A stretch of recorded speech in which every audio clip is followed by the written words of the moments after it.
नमस्कार मंडळी, स्वागत आहे तुमचं आमच्या चॅनलमध्ये। आवाज महामुंबईचा, शोध बातमीचा, कौल मनाचा।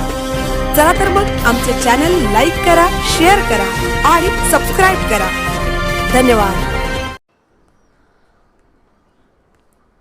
JNPT प्रशासनाची अनधिकृत बांधकामावर आजपर्यंतची सर्वात मोठी कारवाई। सोनारी, करळ, सावरखार गावाभोवती आजपर्यंतची सर्वात JNPT प्रशासनाची मोठी कारवाई। ही कारवाई 27 मार्च, 30 मार्च, 31 मार्च या 3 दिवसात झाली। सोनारी गाव हे प्रकल्पग्रस्तांचे गाव। गावातील काही प्रकल्पग्रस्तांनी गावाच्या वेशीवर म्हणजेच गावाबाहेर छोटे मोठे धंदे बांधण्यासाठी अनधिकृत बांधकाम केले होते। ते आज सर्वे नंबरनुसार तोडण्यात आले। प्रकल्पग्रस्तांसोबत आमच्या प्रतिनिधींनी चर्चा केली असता सोनारीच्या प्रकल्पग्रस्तांनी सांगितले की ही कार्यवाहीची कुठलीही सूचना दिली नाही, त्यामुळे प्रकल्पग्रस्त प्रचंड नाराज आहेत। या विरोधात भविष्यात मोठे आंदोलन करणार आहोत। तसेच पुढील कार्यवाही 6 एप्रिल, 8 एप्रिल, 10 एप्रिल रोजी होणार आहे। यासाठी JNPTने पोलीस यंत्रणा, CSF, होमगार्ड, JCB ही सामुग्री सोबत घेऊन कार्यवाही केली आहे। या कार्यवाहीला स्थगिती आणण्यासाठी कोणीही स्थानिक पुढारी किंवा वरिष्ठ पातळीचे नेते मंडळी आली नसल्याने सोनारी प्रकल्पग्रस्त नाराज असल्याचे बोलले जात आहे। आवाज महामुंबईच्या चॅनेलसाठी विकास कडू, सोनारी, उरण।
नमस्कार। या JNPTनी अनधिकृत बांधकामावर कारवाई केली, ही कुठल्या संदर्भात होते? ही आम्हाला जी कल्पना नाही, कधी आले माहितीसुद्धा नाही। आणि एवढे वर्ष 38 वर्ष आज व्यवसाय करून सुद्धा आम्हाला याची कल्पना नाही आणि आमचा विश्वासघात यांनी केलेला आहे। ही कारवाई रोखण्यासाठी कोणी स्थानिक पुढारी किंवा वरिष्ठ पातळीचे नेते कोणी आलेले का? ना, 1-2 वरिष्ठांना आम्ही फोन केला होता। ते म्हणतात आम्ही इकडं आहोत, आम्ही तिकडं आहोत, परंतु हे काय आमच्या हातातलं नाही, त्याने सरळ स्पष्ट आम्हाला सांगितलं। सोनारी गाव हे प्रकल्पग्रस्तांचे गाव आहे, तर त्या संदर्भात तुम्ही प्रकल्पग्रस्त हे जोखडजोनच असतं JNPTने दिलेलं जुने पुराणे, परंतु ही आता नुकसान भरपाई आहे किंवा नुकसान किती अंदाजे तुमच्या स्वतः? नमस्कार। आज जी JNPTने कारवाई केलेली आहे सोनारी गावाच्या हद्दीत अतिक्रमणाविरुद्ध, त्याबद्दल आपल्याला काय बोलायचं आहे? नमस्कार, मी मंगेश तांडेल, सोनारीचा रहिवासी तसंच कार्यकर्ता आहे. ही जी JNPTने आज या सोनारी गावाच्या अवतीभोवती जे लोकांनी, गावातील लोकांनी उदरनिर्वाहासाठी जे काही धंदे उभारले होते, ते JNPTने अनधिकृत ठरवून ते त्यांचे खूप नुकसान केलेलं आहे. त्यासाठी त्यांनी नियोजित पत्रव्यवहार न करता किंवा त्यांना पूर्वसूचना न देता हे जे बांधकामं केलेली होती, बांधकाम म्हणजे कच्ची बांधकामं होती, कोणी कॅन्टीन, कोणी टायर पंचरचं दुकान. कारण JNPT वसल्यापासून गावातील जे सोनारी